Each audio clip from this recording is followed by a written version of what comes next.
www.libradio.org, la radio qui pense et qui t'écoute.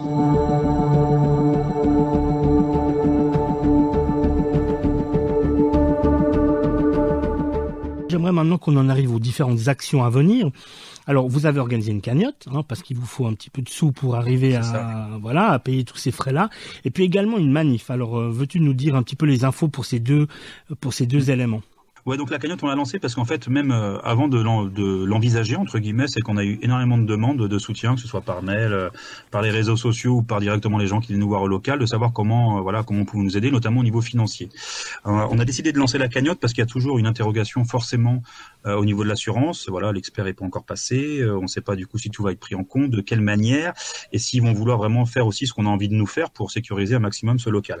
Ce qui veut dire que derrière, forcément, il va y avoir des ajustements à faire, et ces ajustements, ça va être à nous de les payer. Donc, ce qui permettra à cette cagnotte d'engendrer ces travaux-là beaucoup plus facilement que de le faire comme ça, parce que, comme je dis, local autogéré, comme dans tous les ce genre de locaux, c'est pas, on n'a pas énormément d'argent, on essaie de faire tourner comme on peut le lieu, mais en plus avec les restrictions sanitaires, c'est très compliqué en ce moment.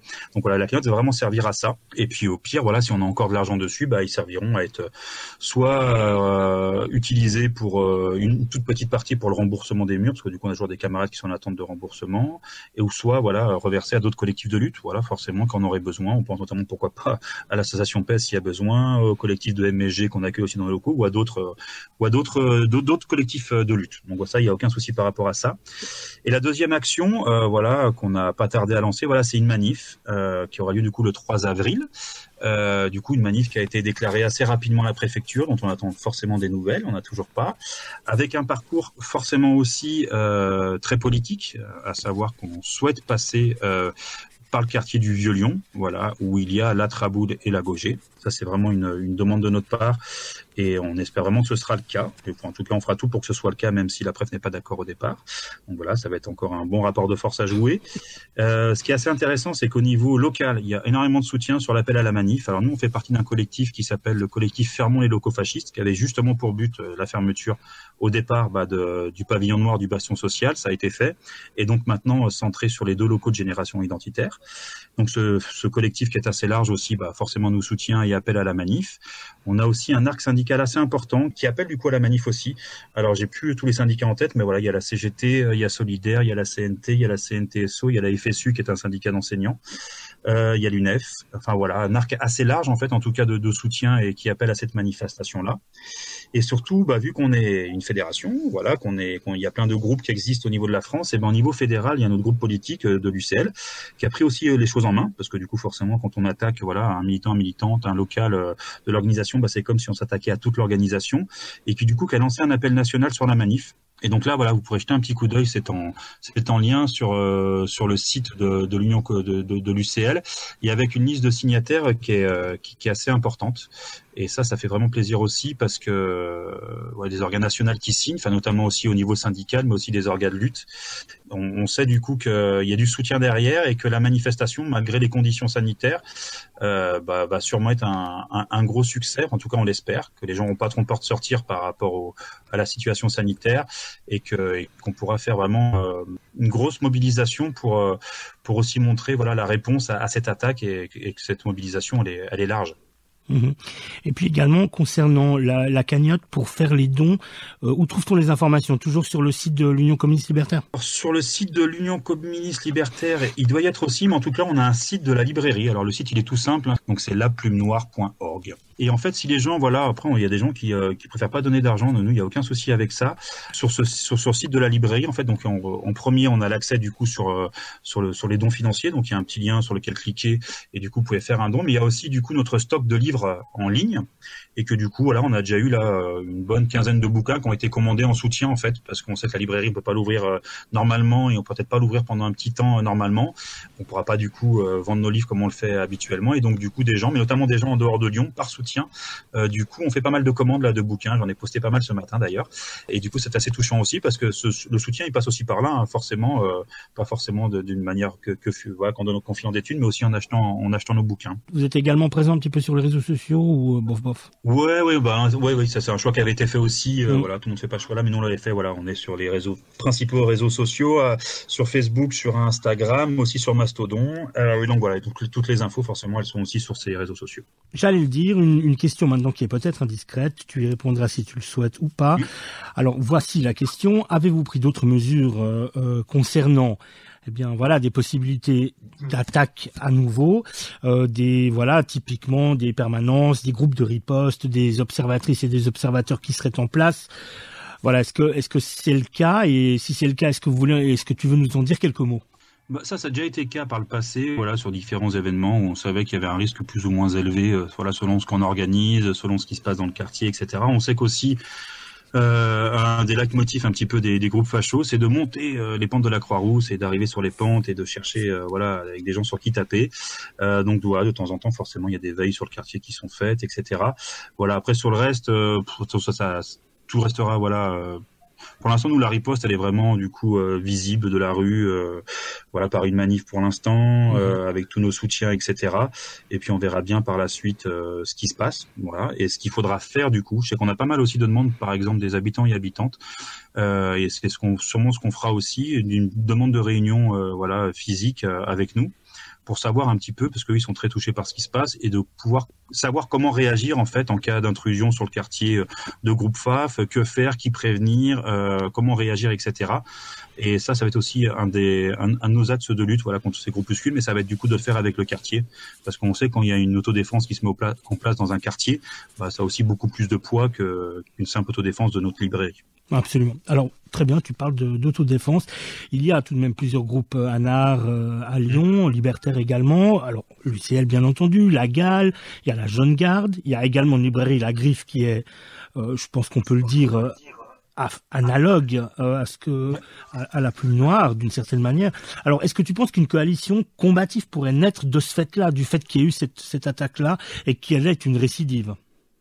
Ouais, c'est souvent du coup quand il y a ce genre malheureusement d'action, qu'on arrive du coup après à se réunir, même si on a des fois quelques divergences, voilà, soit de stratégie, soit autres, avec d'autres groupes qui nous ressemblent pourtant pas mal. Donc voilà. Alors c'est vrai que le collectif La Griffe, c'est un tout petit peu différent parce que ça reste un collectif et du coup c'est vraiment une librairie à part entière maintenant et qui du coup est pas forcément gérée par un groupe politique, même si c'est des gens politisés qui sont à l'initiative de ce collectif-là. C'est pas forcément un groupe politique du coup qui agit sur des luttes. Ça peut être le cas sur certaines, mais pas comme on le fait par exemple à l'UCL, où on est présent sur pas mal de luttes. Donc c'est un tout petit peu différent par rapport à cette librairie-là, mais qui sont des camarades, il y a aucun problème avec ça. Et ensuite effectivement il y a deux groupes antifascistes sur la ville. Donc il y a la Gale, le groupe antifasciste Lyon et environ, et la Jeune Garde. Alors il y a des fois des petites dissensions qui existent déjà entre ces deux groupes, donc ce qui peut des fois rendre le travail un peu compliqué au niveau antifasciste, même si du coup ça peut être complémentaire à ce que font ces deux groupes-là.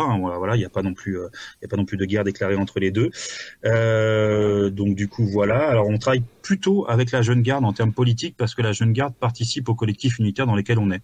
Et notamment dans celui fermons les locaux fascistes, ce qui n'est pas le cas de la Gale, qui du coup préfère travailler en autonomie et de pas se mélanger avec d'autres groupes qui sont pas forcément libertaires. Donc voilà, c'est deux stratégies qui sont différentes, et donc du coup on a forcément un peu plus de liens politiques avec la Jeune Garde parce qu'on bosse avec eux et elles sur des trucs très concrets. Donc voilà. Après, de toute manière, là, on verra sur la manifestation qu'on organise samedi prochain. Forcément, il y aura tous les groupes qui sont présents et ça va très bien se passer entre eux, parce que de toute façon, on sait qu'on est sur une lutte unitaire là-dessus et qu'on a les mêmes envies, en tout cas, qui est de fermer ces locaux et de lutter contre ces groupuscules d'extrême droite. Donc voilà. Après, le travail, il se fait plus ou moins. Ça dépend des périodes. Voilà, ça dépend des moments. Ouais. Selon toi, comment est-ce qu'on dégage les FAF? Est-ce que notamment quand elle s'est enracinée, comme il se trouve que c'est le cas à Lyon. Alors effectivement, j'ai bien compris tout ce que tu as dit jusqu'à présent, c'est-à-dire qu'il faut déjà fermer les locaux, parce qu'on sait bien que les locaux, c'est là où on peut fomenter des trucs. Mais voilà, est-ce que vous envisagez des actions, peut-être même pourquoi pas un peu musclées, quoi? Enfin, si tu veux nous en dire quelques mots ou pas. Nous, du coup, forcément non, en tout cas pas de manière officielle, ça c'est sûr. Après, voilà, le rapport de force, il a un petit peu changé. C'est pour ça aussi qu'il y a eu cette attaque, à notre avis aussi, hein, d'un gros groupe comme ça, avec sûrement qui a fédéré plusieurs groupuscules qui existent, des gens du stade, etc., sur l'attaque de la semaine dernière, parce qu'on sait qu'il y a quand même eu un renversement du rapport de force. En tout cas, nous on analyse comme ça, notamment depuis qu'il y a, alors ça se faisait aussi avec la GAL forcément, avec des mobilisations qui faisaient voilà contre ces groupes-là, mais aussi notamment depuis la création depuis 3 ans de la Jeune Garde, il y a le rapport de force est véritablement un peu inversé sur la ville quand même au niveau, en tout cas au niveau physique entre guillemets. Chacun mène les actions qu'il souhaite faire, mais du coup on sent quand même que autant les groupes pop pouvaient faire un peu ce qu'ils voulaient il y a 3-4 ans entre guillemets, c'était un cycle de violence assez fou et voilà ils pouvaient se balader un peu partout, autant là ça s'est quand même vachement un peu inversé et qu'il maintenant il y a quand même une crainte de ces groupes là par rapport à la GAL et surtout par rapport à la Jeune Garde, je pense. Ok, très bien, merci. Dis-moi, alors on arrive doucement au terme de l'entretien, je sais que ça a été un petit peu long, est-ce que tu as encore la patience pour 2-3 questions? Ouais, pas de souci, bien sûr. Ah bah c'est super, je te remercie. Alors, tu l'as dit, vous avez ressenti des solidarités au point de vue régional, national et également international. Voudrais-tu nous dire, voilà, de qui sont-elles venues ces solidarités-là et peut-être quelques anecdotes ou de quelle manière elles vous sont arrivées? Ouais, du coup, c'est vrai que au niveau local, le plus touchant, en fait, c'est même pas, voilà, c'est pas des gens forcément politisés, mais qui viennent nous voir, qui viennent se renseigner finalement parce qu'ils étaient jamais passés trop avant à la librairie parce qu'ils savaient pas trop ou ils osaient pas. Il y a toujours des fois c'est un peu des fois dur de franchir le pas. Et du coup, qui viennent vraiment nous dire, voilà, qu'ils sont outrés par ce qui s'est passé et qui veulent vraiment agir en fait en tant que tel pour lutter contre cette violence d'extrême droite et qui du coup, voilà, sont vachement intéressants, voilà, en termes de contact, en tout cas qu'on a depuis la semaine dernière. Voilà, après c'est effectivement tout ce qui est, enfin tout est touchant de toute façon, que ce soit en termes politiques, syndicales ou juste de personnes habitantes du quartier ou qui habitent dans d'autres villes ou effectivement qui habitent dans d'autres pays, parce qu'on a des messages voilà via les réseaux sociaux qui arrivent un peu de partout. Voilà le truc voilà assez marquant aussi, puisque pour nous, ce qui dissocie vraiment, nos groupes, voilà, et les leurs, c'est la solidarité, voilà, vraiment au niveau international. Là, je suis devant un petit communiqué qui a été fait alors je les compte, hein, parce qu'il y en a pas mal, 2, 4, 6, 8, 10, 12, 14, 16, par 18 groupes internationaux, anarchistes. Des groupes turcs, des groupes sud-américains, un groupe belge, enfin, il y a un groupe allemand, des plateformes. Enfin voilà, il y a plein de groupes qui ont fait une communication commune de soutien, de solidarité internationale face aux attaques fascistes pour la Plume Noire. Et voilà, ça c'est nous une démarque voilà aussi très importante et qu'on retient. Et parce qu'on sait du coup que cette solidarité, enfin, elle est pas juste imaginaire, quoi, elle est vraiment concrète. Et on sait que du coup tous ces groupes-là aussi dans leur pays luttent contre ces groupuscules d'extrême droite et que du coup voilà, on sait que cette lutte est internationale et voilà, elle n'est pas juste limitée à Lyon ou à la France, et que vraiment c'était vraiment une lutte globale à prendre en main et avec nos camarades notamment de l'étranger. Ça fait très plaisir d'entendre ça. Et alors nous, depuis notre position ici à Genève et dans la Suisse romande en général, de quelle manière est-ce qu'on peut se solidariser? Est-ce que voilà, on peut également inviter les personnes à produire un communiqué, à vous envoyer quelque chose de manière numérique, et puis également la cagnotte, ça compte. Ouais, ça compte aussi forcément parce que c'est une des formes de soutien qu'on peut faire. Je sais qu'il y a dans 2-3 endroits, ça réfléchit, tu vois, enfin des endroits où on n'est pas confiné, peut-être d'organiser une ou deux soirées de soutien et puis d'envoyer une partie de ce qui a été perçu, voilà, pour la Plume Noire. Il y a forcément faire le lien avec la cagnotte, avec la librairie. Puis après, oui, les messages de soutien, ça fait déjà vraiment énormément de bien, hein, mine de rien. Enfin, on le dit tout le temps quand nous on envoie des messages de solidarité sur des luttes à l'international, même si ça reste que des messages ou une photo avec une banderole qui appelle à la solidarité. Enfin, rien que ça fait du bien et on sent du coup qu'on n'est pas isolé. Ce qu'on fait est juste et qu'il faut continuer à le faire, c'est surtout ça. Et que du coup, voilà, rien que cette petite marque de solidarité, des fois font beaucoup. Voilà, on le sait, nous sur des grèves, par exemple syndicales, de recevoir des messages d'autres secteurs ou d'autres pays quand on fait ces grèves-là, ça apporte vachement de baume au cœur et de l'énergie pour continuer en fait à militer et à faire ce qu'on fait. Ouais. Et alors pour la suite des opérations, comment est-ce que toi tu te sens et comment est-ce que tu sens le groupe, l'équipe? Est-ce que vous vous sentez plus confiante, prête? Quel est votre état d'esprit? Voilà, c'est assez compliqué parce qu'en même temps, voilà, on courbe pas les chines, on est toujours là, il n'y a pas de souci, on va continuer à faire ce qu'on fait. Après, le climat à Lyon est tel que du coup, c'est vrai que ça peut être un peu compliqué à envisager pour certaines personnes, mais on essaie d'organiser au mieux les choses pour rassurer tout le monde. Voilà, on se forme aussi à différentes choses pour pouvoir voilà réagir voilà en cas de problème, etc., etc. Donc ça, nous, voilà, on s'organise en interne pour le faire. Puis on a quand même pas mal d'alliés. voilà, sur la ville, pour que en fait on arrive quand même à surmonter tout cela et à continuer à militer sereinement malgré tout. Voilà. Après, on sait qu'il va y avoir un climat en France qui va être assez spécifique dans l'année qui vient. Il y a les présidentielles qui arrivent en 2022.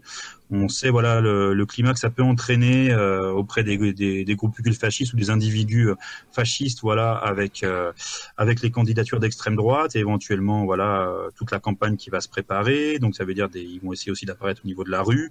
Il va y avoir aussi peut-être des choses qui se passeront entre les deux tours si jamais leur candidate, je crois notamment une femme, passe comme la dernière fois. Enfin voilà, il va y avoir un climat quand même en France dans l'année qui vient. On espère que ce sera plus un climat de lutte sociale parce qu'il y a aussi beaucoup d'envie dans tous les secteurs à pouvoir se mobiliser normalement, voilà, et qu'on sorte vite aussi de ces confinements successifs et qu'on puisse de nouveau militer normalement aussi dans nos structures.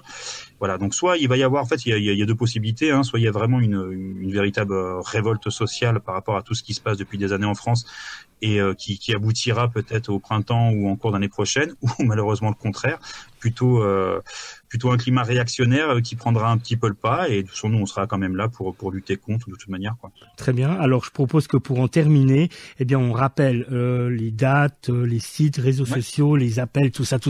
Julien, vas-y. Ouais, donc du coup.